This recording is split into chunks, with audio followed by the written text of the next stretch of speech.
Um, Open the book. That's why I'm laughing. I opened the book. Oh my god.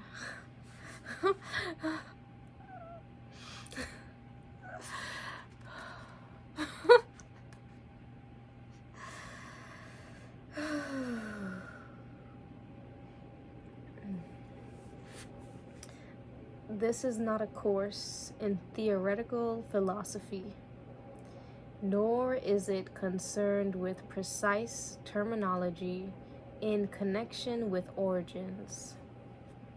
It is concerned only with atonement, or the correction of perception.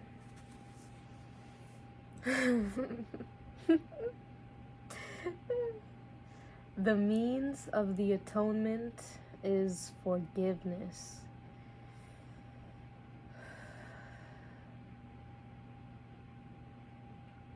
The structure of individual consciousness is essentially irrelevant because it is a concept representing the original error or the original sin. To study the error itself does not lead to correction. If you are indeed to succeed in overlooking the error, and it is just this process of overlooking at which the course aims. All terms are potentially controversial, and those who seek controversy will find it. Yet, those who seek clarification will find it as well. They must, however, be willing to overlook controversy, recognizing that it is a defense against truth in the form of a delaying maneuver.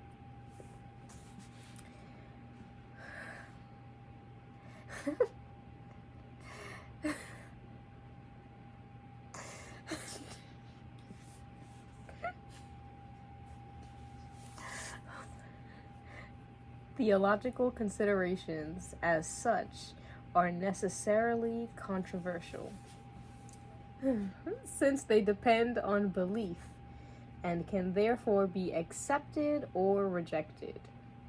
A universal theology is impossible, but a universal experience is not only possible but necessary. It is this experience toward which the course is directed.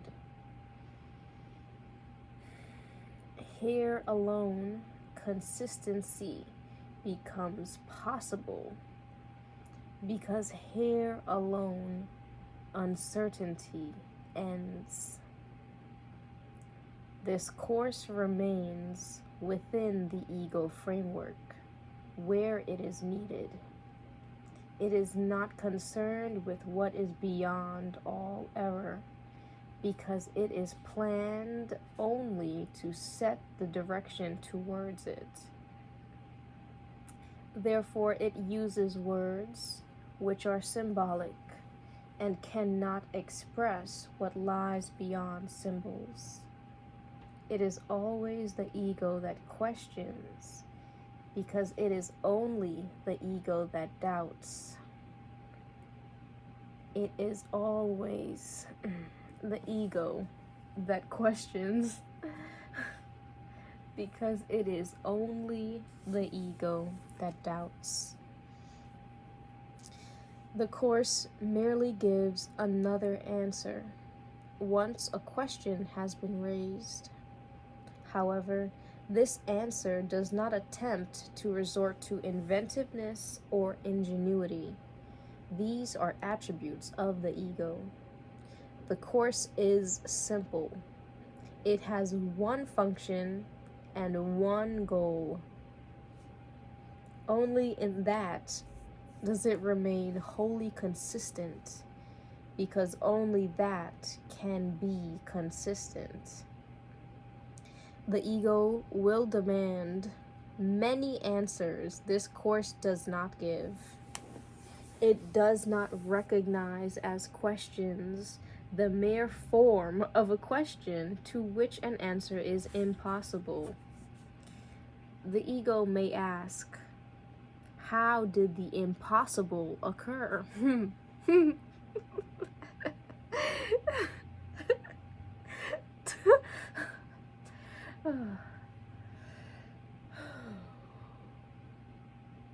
To what did the impossible happen?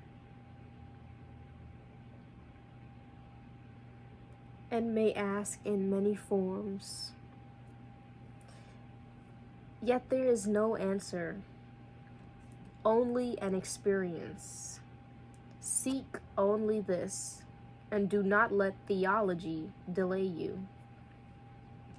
You will notice that the emphasis on structural issues in the course is brief and early.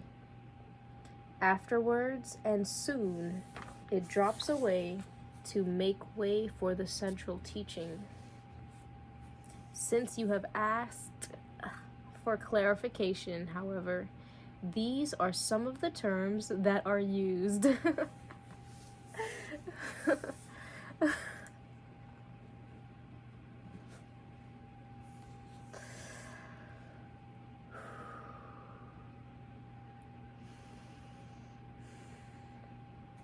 The term mind is used to represent the activating agent of spirit. Supplying its creative energy. When the term is capitalized, it refers to God or Christ. i.e., the mind of God or the mind of Christ. Spirit is the thought of God which he created like himself.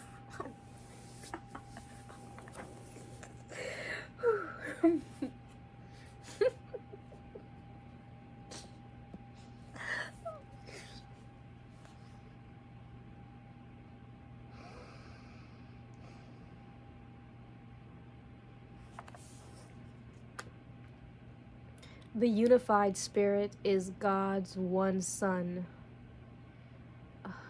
or Christ.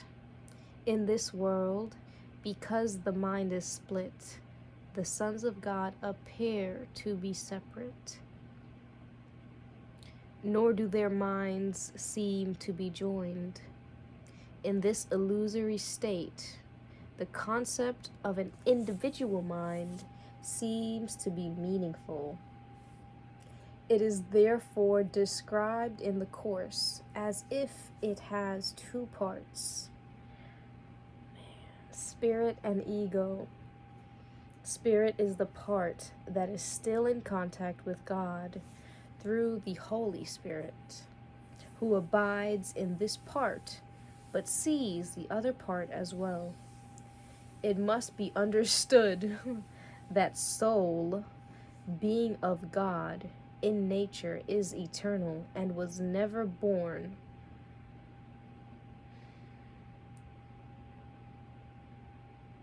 So cannot die. The term soul is not used except in direct biblical quotations because of its highly controversial nature. It would, however, be an equivalent of spirit, with the understanding that being of God, it is eternal and was never born. The other part of the mind is entirely illusory and makes only illusions. Spirit retains the potential for creating, but its will, which is God's, seems to be imprisoned, while the mind is not unified. Creation continues unabated, because that is the will of God. This will is always unified, and therefore has no meaning in this world. It has no opposites and no degrees. The mind can be right or wrong, depending on the voice to which it listens.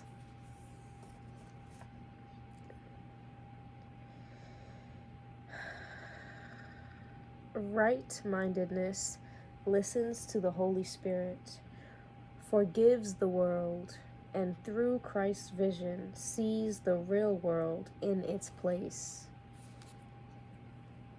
This is the final vision, the last perception, the condition in which God takes the final step himself.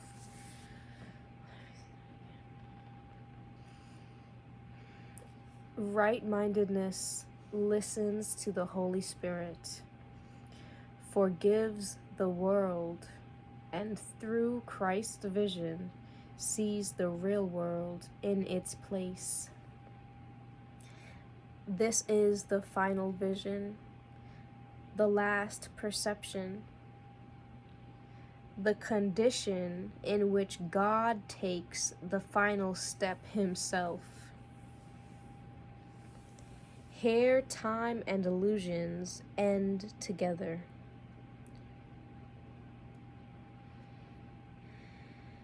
Wrong-mindedness listens to the ego and makes illusions, perceiving sin and justifying anger, and seeing guilt, disease, and death as real.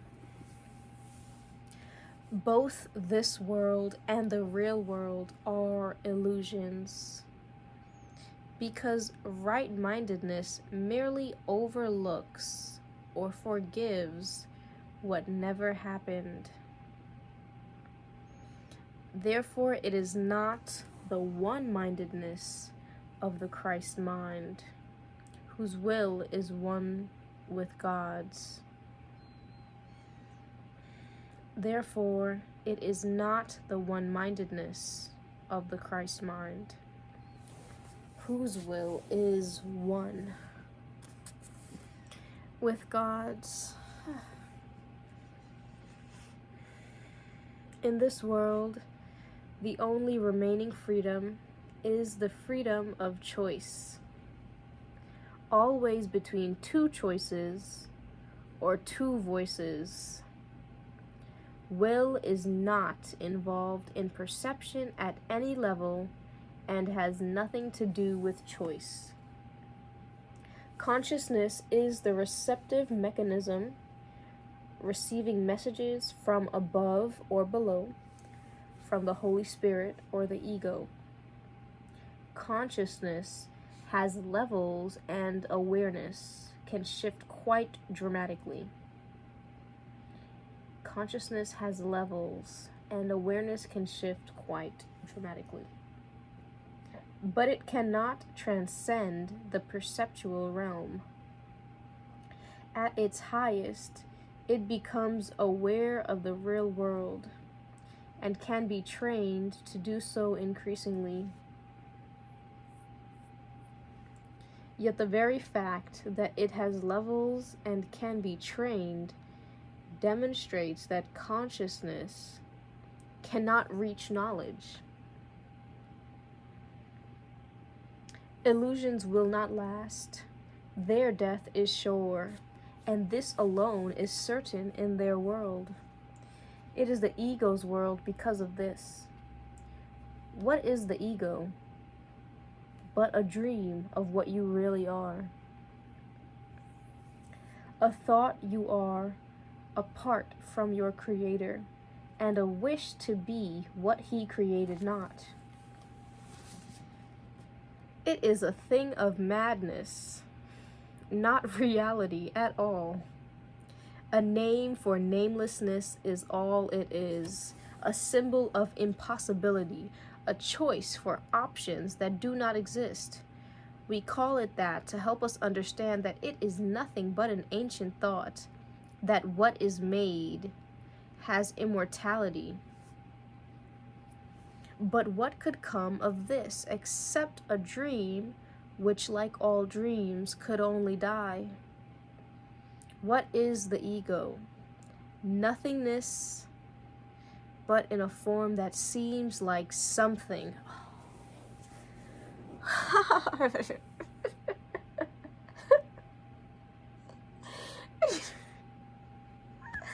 do you? Oh man, I mean, how do you?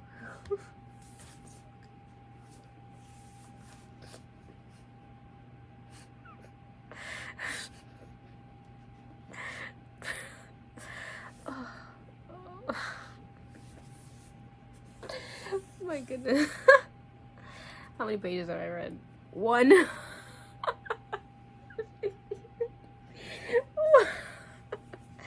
Oh my god. What is the ego? Nothingness, but in a form that seems like something. In a world of form, the ego cannot be denied, for it alone seems real. How could God's Son, as He created him, abide in form, or in a world of form? Who asks you to define the ego and explain how it arose can be but he who thinks it real, and seeks by definition to ensure that its elusive nature is concealed behind the words that seem to make it so. There is no definition for a lie that serves to make it true, nor can there be a truth that lies conceal effectively. The ego's unreality is not denied by words, nor is its meaning clear because its nature seems to have a form. Who can define the undefinable? And yet there is an answer even here. We cannot really make a definition for what the ego is.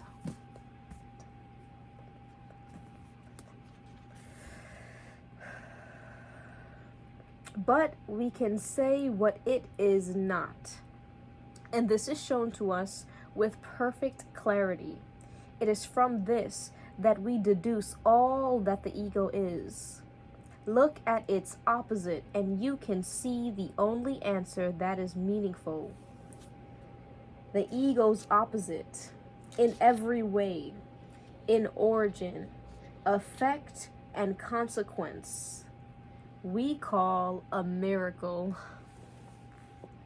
And here we find all that is not the ego in the world. Here is the ego's opposite, and here alone we look on what the ego was. For here we see all that it seemed to do, and cause and its effects must still be one. Where there was darkness, now we see the light. What was the ego? What was the ego? What the darkness was. Where was the ego?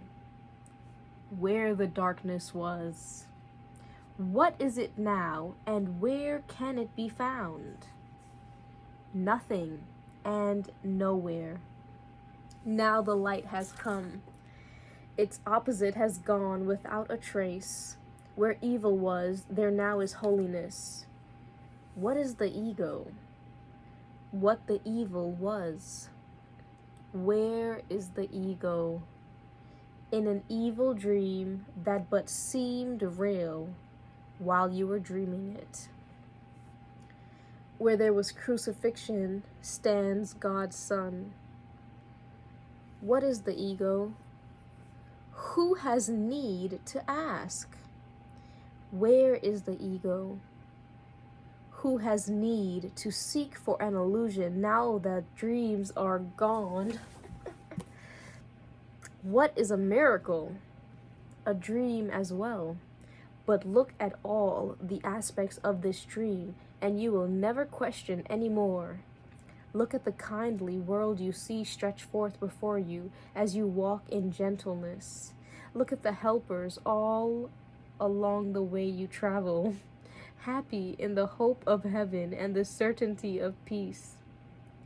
And look an instant, too, on what you left behind at last, and finally passed by. This was the ego. All the cruel hate, the need for vengeance, and the cries of pain, the fear of dying, and the urge to kill. The brotherless illusion, and the self that seemed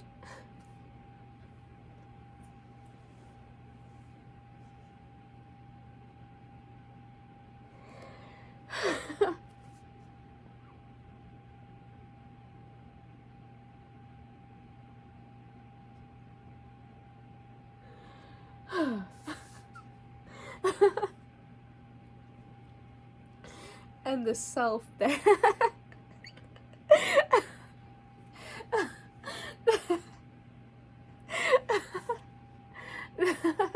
that seemed alone in all the in all the in all the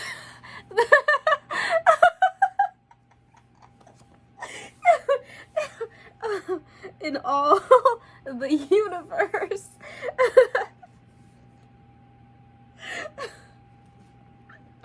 Oh.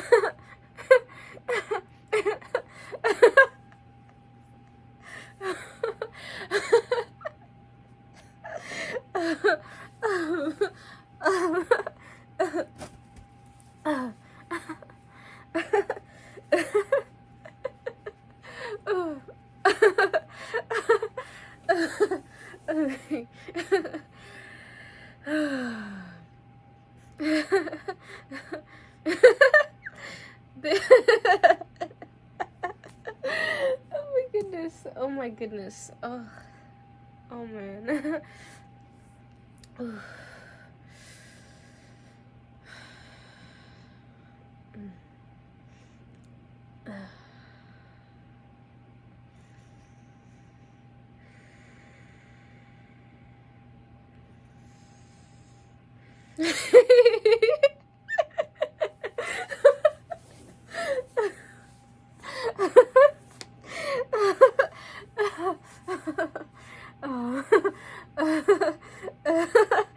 Okay.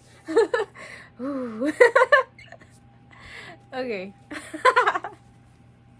Oh man. This terrible mistake about yourself. The miracle corrects as gently as a loving mother sings her child to rest. Is not a song like this what you would hear? Would it not answer all you thought to ask and even make the question meaningless? Oh, man. Your questions have no answer, being made to still God's voice, which asks of everyone one question only.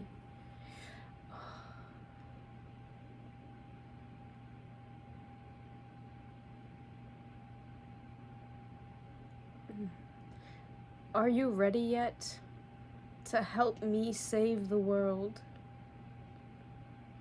Ask this instead of what the ego is, and you will see a sudden brightness cover up the world the ego made. No miracle is now withheld from anyone.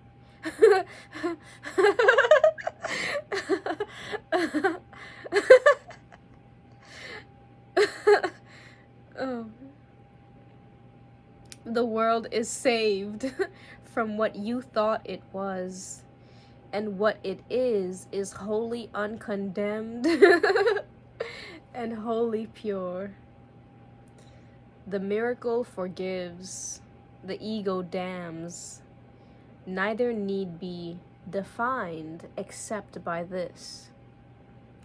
Yet could a definition be more sure or more in line with what salvation asks? Problem and answer lie together here, and having met at last, the choice is clear. Who chooses hell when it is recognized? And who would not go on a little while when it is given him to understand the way is short and heaven is his goal? Forgiveness is for God and toward God, but not of him. It is impossible to think of anything he created that could need forgiveness. Forgiveness, then, is an illusion, but because of its purpose, which is the Holy Spirit's, it has one difference. Unlike all other illusions, it leads away from error and not towards it. Forgiveness might be called a kind of happy fiction, a way in which the unknowing can bridge the gap. A way in which the unknowing can bridge the gap between their perception and the truth. They cannot go directly from perception to knowledge because they do not think it is their will to do so. This makes God appear to be an enemy instead of what he really is. And it is just this insane perception that makes them unwilling merely to rise up and to return to him in peace. And so they need an illusion. And so they need an illusion of help because because they are helpless.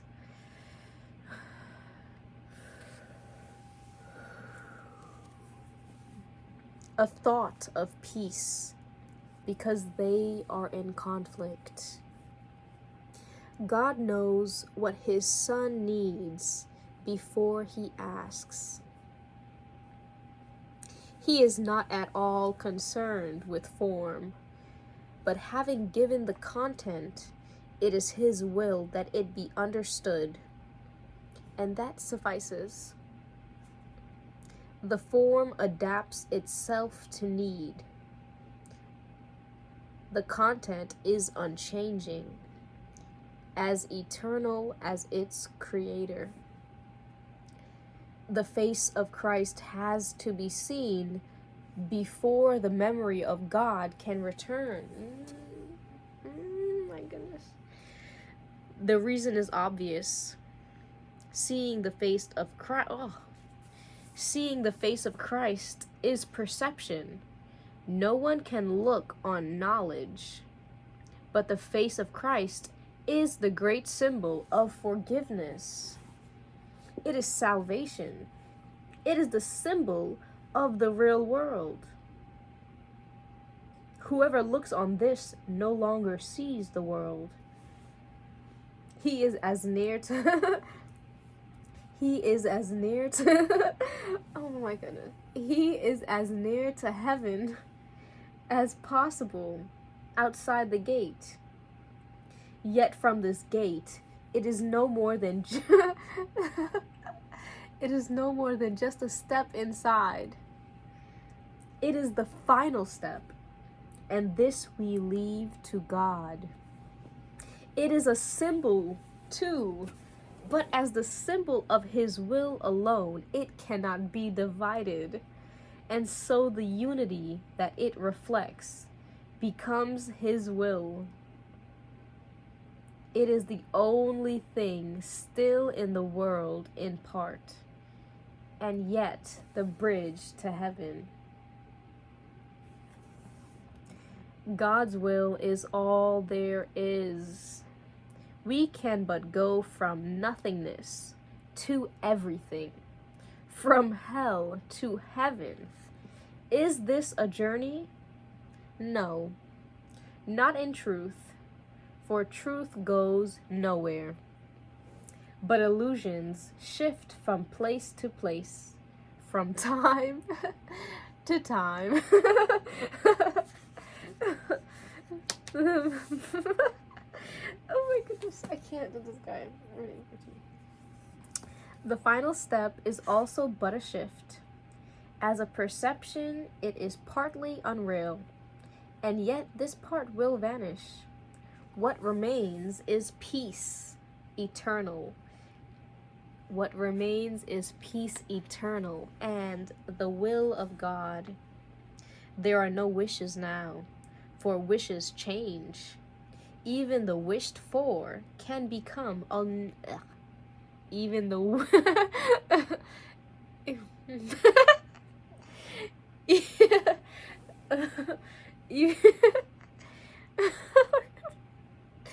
even the wished for can become unwelcome.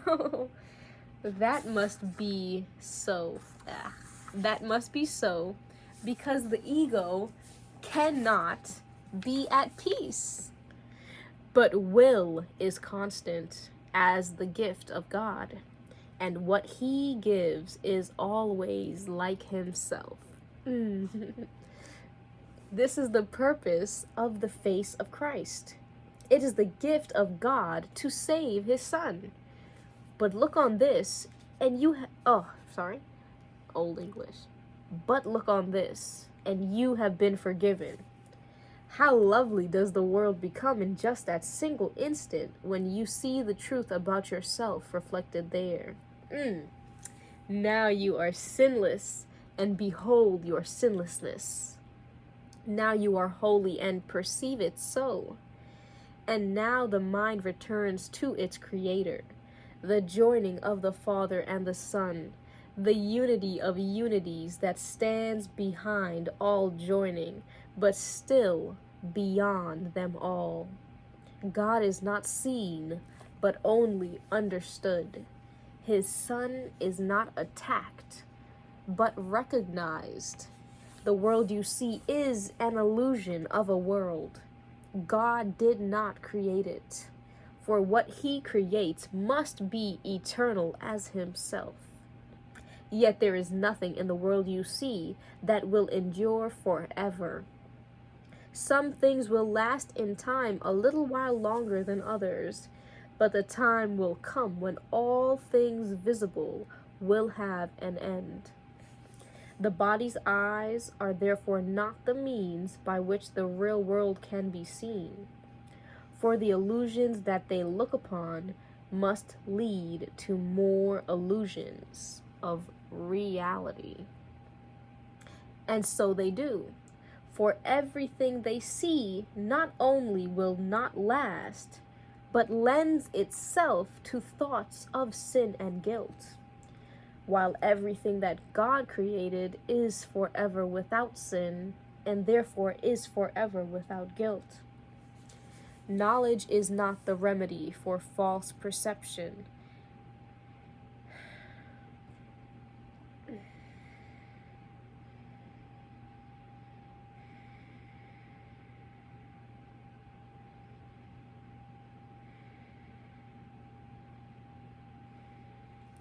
No, knowledge.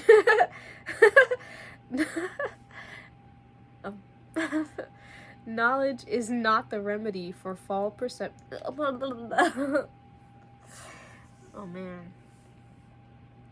Knowledge is not the remedy for false perception, since, being another level, they can never meet. The one correction possible for false perception must be true perception. It will not endure, but for the time it lasts, it comes to heal. For true perception is a remedy with many names. Forgiveness, salvation, atonement, true perception, all are one. Forgiveness, salvation, atonement, true perception, all are one.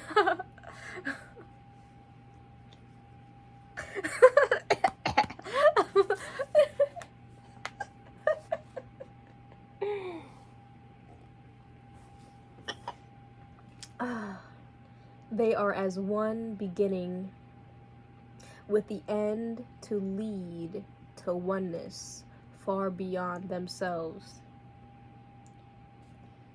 They are as one, beginning with the end to lead to oneness far beyond themselves. True perception is the means by which the world is saved from sin. For sin does not exist. And it is this that true perception sees. The world stands like a block. The world stands like a block before Christ's face. But true perception looks on it as nothing more than just a fragile veil, so easily dispelled that it can last no longer than an instant. It is seen at last for only what it is, and now it cannot fail to disappear. For now there is an empty place made clean and ready. Where destruction was perceived, the face of Christ appears. And in that instant is the world forgot, with time forever ended as the world spins into nothingness from where it came. A world forgiven cannot last. It was the home of bodies, but forgiveness looks past bodies. This is its holiness. This is how it heals. The world of bodies is the world of sin. For only if there is a body is sin possible. From sin comes guilt, as surely as forgiveness takes all guilt away. And once all guilt is gone, what more remains to keep a separated world in place? For place has gone as well along with time. Only the body makes the world seem real. For being separate, it could not remain where separation is impossible. Forgiveness proves it is impossible because it sees it not. And what you then will overlook will not be understandable to you, just as its opposite was once your certainty, just as its presence once had been your certainty. This is the shift that true perception brings. What was projected out is seen within, and their forgiveness lets it disappear. For there the altar to the Son is set, and there his Father is remembered. Here are all illusions brought to truth and laid upon the altar. What is seen outside must lie beyond forgiveness, for it seems to be forever sinful. Where is hope while sin is seen as outside? What remedy can guilt expect? But seen within your mind, guilt and forgiveness for an instant lie together side by side upon one altar. There at last are sickness and its single remedy joined in one healing brightness. God has come to claim his own. Forgiveness is complete. And now God's knowledge, changeless, certain, pure, and wholly understandable, enters its kingdom. Gone is perception, false and true alike. Gone is forgiveness, for its task is done. And gone are bodies in the blazing light upon the altar to the Son of God. God knows it is his own, as it is his. And here they join, for there the face of Christ has shone away time's final instant, and now is the last perception of the world without a purpose and without a cause.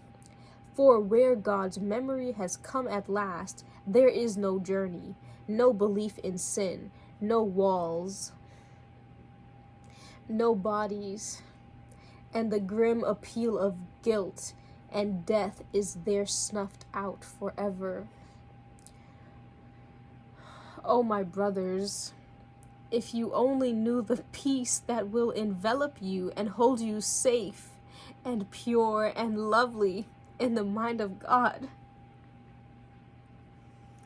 You could but rush to meet him where his altar is. Hallowed your name and his, for they are joined here in this holy place. Here he leans down to lift you back to him.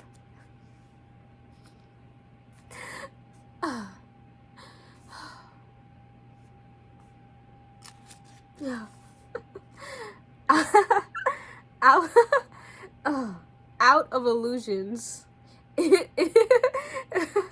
into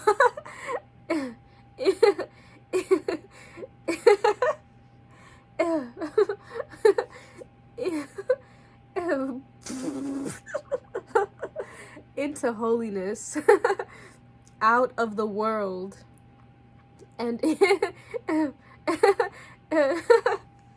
and into eternity, out of all fear, and given back to love. Oh man, there is no need for help to enter heaven, for you never left. But there is need for help beyond yourself, as you are circumscribed by false beliefs of your identity, which God alone established in reality. Okay. Helpers are given you in many forms, although upon the altar they are one. Beyond each one there is a thought of God, and this will never change. But they have names which differ for a time, for time needs symbols, being itself unreal. Their names are legion, but we will not go beyond the names the course itself employs. God does not help because he knows no need, but he creates all helpers of his Son while he believes his fantasies are true. Thank God for them, for they will lead you home.